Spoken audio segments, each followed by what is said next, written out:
Yeah, yeah, definitely more of a plotter by nature, but found myself more of a pantser once I'm actually in the story. I want after I'll try to say this in English.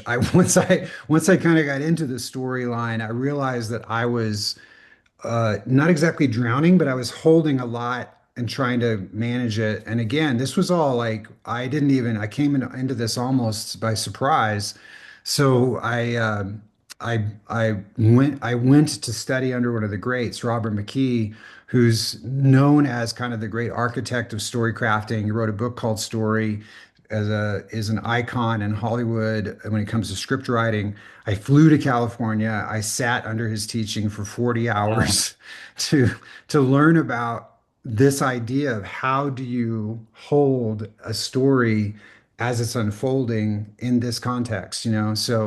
I created what he recommended, which is called a step outline, which is literally almost like a storyboard if you were doing a movie, but it's a storyboard that has different lanes for every scene you're in or every action piece you've got or every character depending on the scene, and then throwing the characters into it and seeing what they do, and Yeah. then what they do will shift that. But you kind of know you got to sort of get them to this one other place, like you have another touch point that's got to happen, or you think it has to happen.